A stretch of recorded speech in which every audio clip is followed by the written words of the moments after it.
ધર્મ કરતા કર્મ ચડ્યા છો છે, કારણ કે તમે ધર્મ કરશો તો તમારે ભગવાન પાસે માગવું પડશે, પરંતુ તમે કર્મ કરશો તો ભગવાનને આપવું જ પડશે. વિશે વિચારીશું તો બેચેની વધશે, પરંતુ સમાધાન વિશે વિચારીશું તો નવા માર્ગ મળશે. વિચાર કેટલા આવે છે એ મહત્વનું નથી સાહેબ, પણ એ વિચાર કેવા આવે છે એ ખૂબ મહત્વનું છે.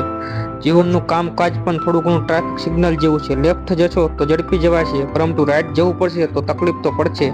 પૂરી ચીજ બનાવી દે છે ધન. મોટા ભાગના લોકોનું કમાવામાં જ જીવન પૂરું થઈ જાય છે. જવાબદારી ઘરમાં વાવેલા કુંડામાં છોડ સમાન છે. એને વધવાનો અધિકાર નથી, પણ લીલાછમ તો રહેવું જ પડે છે. સમય પણ ગજબનો ઇતિહાસ ધરાવે છે સાહેબ. કોઈનો પસાર થતો નથી તો કોઈ પાસે હોતું નથી. ધીરજ એટલે રાહ જોવાની ક્ષમતા નહીં, પરંતુ રાહ જોતી વખતે સ્વભાવને કાબૂમાં રાખવાની ક્ષમતા. ભગવાન ત્યાં સુધી તમારું ધાર્યું નહીં થવા દે જ્યાં સુધી તમે માનશો નહીં કે બધું ભગવાનનું જ ધાર્યું થાય છે. દરેક વસ્તુ હંમેશા બે બાજુ હોય છે, પણ ફરક એટલો હોય છે કે તમે કઈ બાજુથી જુઓ છો. ખોટા રસ્તે જેટલા પણ આગળ વધશો એટલું જ તમારે પાછો વળવાનો લાંબો સમય થશે.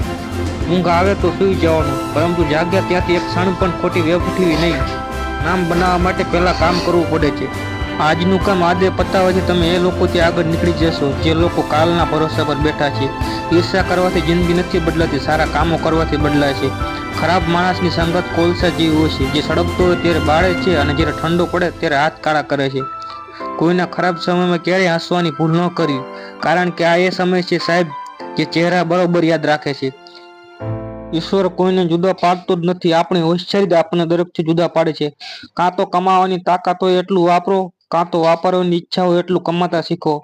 બંને તરફથી સચવાય તો જ સંબંધમાં મીઠાશ વધે છે, બાકી એક તરફથી તો રોટલી પણ બળી જાય છે. કોઈને અડવું નહીં એ તો આપણે બધા શીખી ગયા, પણ કોઈને નડવું નહીં એ તો શીખવાનું આપણે ભૂલી જ ગયા. શ્રેષ્ઠ માનવતા એટલે ઢંઢોરો પીટ્યા વગર કોઈની કરેલી મદદ. કોઈ ઝાઝા સમય પછી પૂછે કે કેમ છો, ત્યારે સમજવું કે કેમ છો એમ નહીં, કામ છે એમ. સામે ઉભેલો પહાડ નથી નડતો, પણ પગરખામાં રહેલો કાંકરો જ સફરમાં અવરોધ ઉભો કરે છે.